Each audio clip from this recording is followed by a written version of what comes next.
800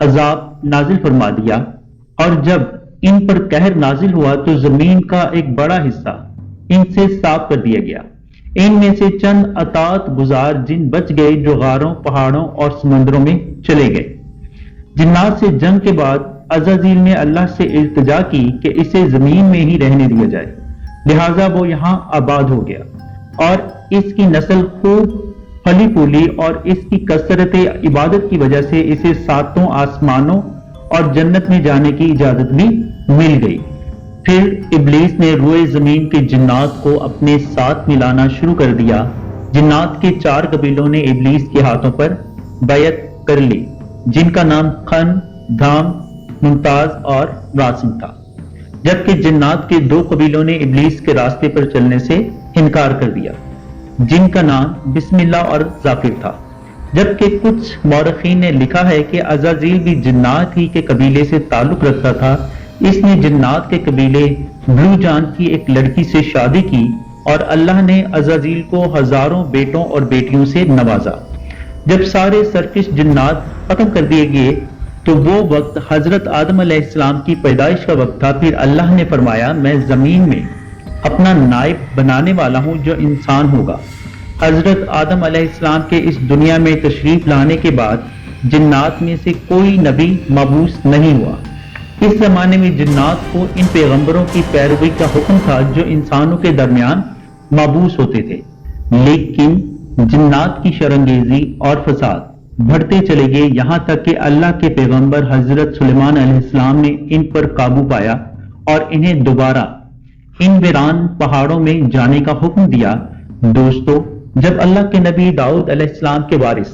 سلیمان علیہ السلام نبی ہوئے تو اللہ کے دربار میں دعا مانگنے لگے کہ اے اللہ، مجھے وہ مرتبہ عطا فرما جو مجھ سے پہلے نہ کسی کو ملا اور نہ ہی میرے بعد کسی اور کو ملے۔ وہ دور ایک عجیب دور تھا، لوگ جنات اور کالے جادو پر یقین رکھتے تھے۔ اللہ نے اپنے نبی سلیمان علیہ السلام کے لیے چرند، پرند، ہوا، جنات کو ماتحت کر دیا، تو بس اللہ کے نبی سلیمان علیہ السلام جہاں بھی کفر، نفرت اور انسانوں پر ظلم دیکھتے، آ کے اپنے معجزات دکھاتے، اور یوں انسان آپ کو اللہ کا نبی سمجھ کر صحیح راستے پر آ جاتے۔ اور اگر کوئی جن کسی انسان کے گروہ پر حملہ کرتا تھا، اسے نقصان پہنچاتا، تو آپ اس جن کو زنجیروں میں جکڑ دیتے اور آپ کا تخت فضا اپنے کندھوں پر اٹھائے لیے پھرتی۔ آپ آسمانوں میں پرواز کیا کرتے۔ ایک دن آپ ویسے ہی آسمان میں پرواز کر رہے تھے، اتنے میں ایک جن آ کر آپ سے کہنے لگا، اے اللہ کے نبی، زمین پر بابل کے پاس جنات کا ایک گروہ انسانوں پر ظلم کرتا ہے، اور وہاں کے جن انسانوں میں حلول کرتے ہیں اور پھر انسانوں کو تکلیف دے کر یہ منواتے ہیں کہ ان کے پاس غیب کا علم ہے، اور یوں انسان بھی صراط مستقیم سے ہٹ رہے ہیں۔ جیسے ہی اللہ کے نبی سلیمان علیہ السلام نے اس بات کو سنا تو اپنے تخت کو بابل کی طرف موڑ دیا۔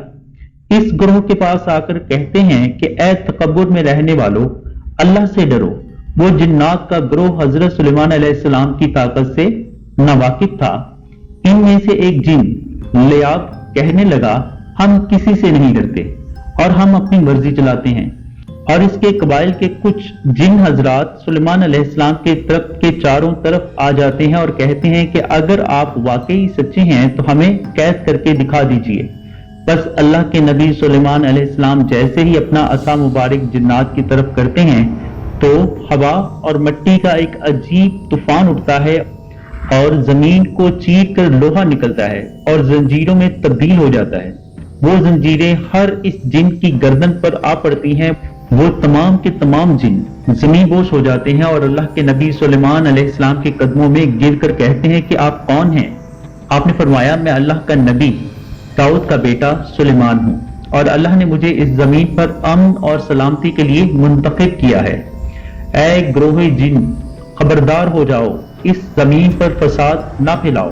ورنہ اللہ کا عذاب تم کو پناہ کر دے گا۔ یوں وہ سارا گروہ حضرت سلیمان علیہ السلام کی نبوت اور اللہ کی وحدانیت کو تسلیم کرتا ہے، اور پھر سب کے سب امن، محبت اور سکون کے ساتھ زندگی بسر کرتے ہیں اور وعدہ کرتے ہیں کہ کبھی بھی کسی بھی انسان کو تکلیف نہیں پہنچائے گی۔ ناظرین، ملک شام میں جس جگہ حضرت موسیٰ علیہ السلام کا خیمہ گاڑا گیا تھا، ٹھیک اسی جگہ حضرت داؤد علیہ السلام نے بیت المقدس کی بنیاد رکھی، مگر عمارت پوری ہونے سے قبل ہی حضرت داؤد علیہ السلام کی وفات کا وقت آن پہنچا اور آپ نے اپنے فرزند حضرت سلیمان علیہ السلام کو اس عمارت کی تکمیل کی وصیت فرمائی۔ چنانچہ حضرت سلیمان علیہ السلام نے جنوں کی جماعت کو اس کام پر لگا دیا اور عمارت کی تعمیر ہوتی رہی۔ جنات کی طبیعت میں سرکشی غالب تھی۔ حضرت سلیمان علیہ السلام کے خوف سے جنات کام کرتے تھے اور اگر ان کی وفات کا جنات کو علم ہو جاتا تو فوراً کام چھوڑ کر بیٹھ جاتے اور تعمیر بیچ میں رہ جاتی، یہاں تک کہ آپ کی وفات کا وقت بھی قریب آ گیا اور عمارت ابھی مکمل نہ ہو سکی۔ تو آپ نے یہ دعا مانگی کہ اے الہی، میری موت جنوں کی جماعت پر ظاہر نہ ہونے پائے تاکہ وہ برابر عمارت کی تکمیل میں مصروف رہیں اور ان سبھی کا علم غیب کا جو دعویٰ ہے وہ بھی باطل ٹھہر جائے۔ یہ دعا مانگ کر آپ محراب میں داخل ہوئے اور اپنی عادت کے مطابق اپنی لاٹھی ٹیک کر عبادت میں بیٹھ گئے اور اسی حالت میں آپ کی وفات ہو گئی، مگر جن مزدور یہ سمجھ کر کہ آپ زندہ ہیں برابر کام کرنے میں مصروف رہے اور عرصہ دراز تک آپ کا اس حالت میں رہنا جنوں کے گروہ کے لیے کچھ باعث حیرت اس لیے نہیں ہوا کہ وہ بارہا دیکھ چکے تھے کہ آپ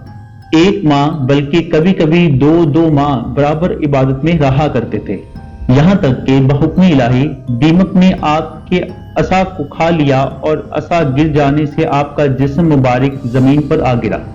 اور اس وقت جنوں کی جماعت اور تمام انسانوں کو پتہ چلا کہ آپ کی وفات ہو گئی۔ قرآن مجید میں اللہ تعالیٰ نے اس واقعے کو ان الفاظ میں بیان فرمایا ہے، پھر جب ہم نے یعنی حضرت سلیمان علیہ السلام پر موت کا حکم بھیجا تو جنوں کو ان کی موت دیمک ہی نے بتائی جو ان کے عصا کو کھا رہی تھی۔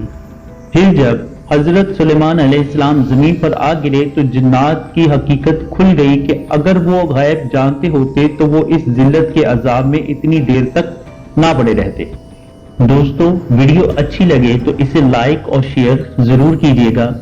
چینل کو سبسکرائب کر لیجیے گا۔ ملیں گے ایک نئی ویڈیو کے ساتھ، تب تک کے لیے اللہ نگہبان۔